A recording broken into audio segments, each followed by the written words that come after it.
नमस्कार दोस्तों। आज हम पढ़ने वाले हैं टर्न बकल जॉइंट के बारे में।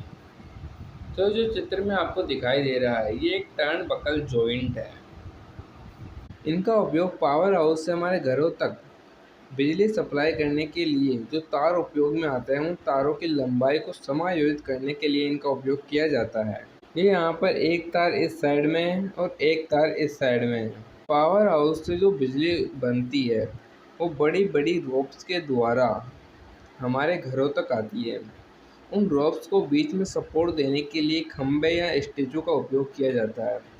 उन खंभों या स्टेचू पर ही इन टर्न बकल जॉइंट को लगाया जाता है ताकि आवश्यकता पड़ने पर उन रॉड्स की लंबाई को समायोजित किया जा सके।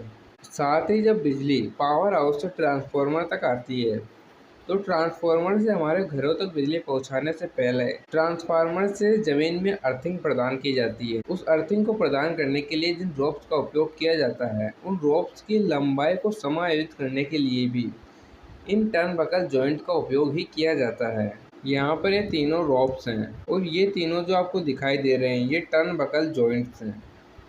यहाँ पर यदि ये तार ढीला हो जाता है तो इस तार को इस टर्न बकल जॉइंट को घुमाकर इस तार को टाइट कर लिया जाता है। इस प्रकार से इस रोप्स की लंबाई को समायोजित किया जाता है।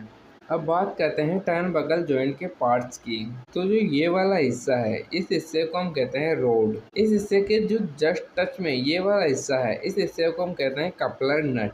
कपलर नट के साथ में जो इस प्रकार से ये वाला हिस्सा है इसे हम कहते हैं कपलर। और इस कपलर के दूसरी साइड में भी यहाँ पर कपलर नट होता है और कपलर नट के जस्ट टच में यहाँ पर रोड होती है। तो यहाँ पर दो रोड होती है, दो कपलर नट होते हैं और एक कपलर होता है ये बीच में। इस कपलर को यदि हम अलग करके देखें तो यहाँ पर कुछ इस प्रकार से दिखता है। ये है कपलर नट, ये है हमारा कपलर, यहाँ से लेकर यहाँ तक ये कपलर है। अब बात करते हैं टर्न बकल जॉइंट की डायमेंशंस की। तो सबसे पहले जो रोड का डायमीटर होता है उसे हम कहते हैं स्मॉल डी। यहाँ पर जो स्मॉल डी है ये रोड का डायमीटर है। उसके बाद में हमारे पास आता है कपलर नट का डायमीटर, उसे हम कहते हैं कैपिटल डी।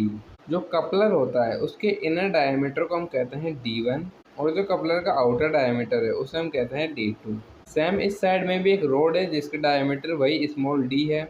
यहाँ पर कपलर नट का डायमीटर कैपिटल डी है और ये कपलर का इनर डायमीटर D1 और आउटर डायमीटर D2 है।